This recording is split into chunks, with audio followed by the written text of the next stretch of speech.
Dans Matthieu chapitre 5, verset 17, Jésus-Christ dit « Ne croyez pas que je sois venu pour abolir la loi, mais je ne suis pas venu pour l'abolir, mais pour l'accomplir. » Et la plupart des chrétiens citent ce texte pour dire que Jésus-Christ a aboli sa loi, même s'il dit clairement qu'il n'est pas venu pour l'abolir. Alors, que veut dire accomplir? Parce que la majeure partie des chrétiens utilisent cette parole accomplir pour conclure qu'on ne doit plus observer les commandements de Dieu et qu'on doit juste aimer son prochain, aimer Dieu. Mais que veut dire aimer Dieu, son prochain? Si nous allons ensemble dans Romains chapitre 13, verset 8, Paul nous dit une chose très importante. Il nous explique ce que veut dire accomplir la loi. Parce qu'au verset 8, il va dire, ce serait mieux, en paraphrasant, que nous ayons une seule dette envers les autres. Ça veut dire la dette de l'amour. Car l'amour accomplit la loi. L'amour accomplit la loi.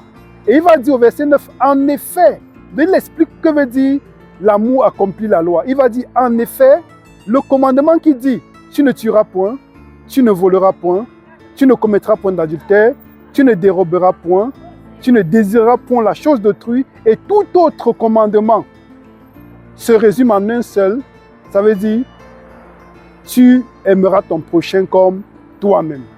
Donc nous voyons bien que Paul ici explique bien ce que veut dire accomplir, la parole accomplie. Comment est-ce que l'amour accomplit la loi? C'est en effet en mettant en pratique les commandements de Dieu. Il cite bien, tu ne voleras point, tu ne déroberas point, tu ne mentiras point, tu ne commettras point d'adultère et tout autre commandement. Quand il dit tout autre commandement, à quel commandement est-ce qu'il se réfère? Dans Exode chapitre 20, versets 1 à 17, qui sont les 10 commandements. Donc, on ne peut pas dire et affirmer que Dieu a aboli sa loi, ou bien utiliser la parole accomplie pour justifier qu'on ne doit plus observer les commandements. Mais comment on observe les commandements?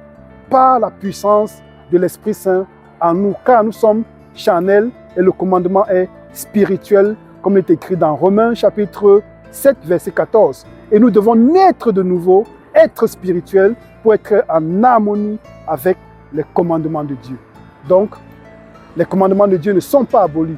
Comment est-ce qu'on doit mettre en pratique? Comment est-ce que nous devons accomplir la loi? C'est en mettant en pratique la parole de Dieu, aimer notre prochain, ne pas le dérober, ne pas voler, ne pas commettre d'adultère et ne pas faire tout autre commandement qui se trouve dans Exode chapitre 20, verset 1 à 17.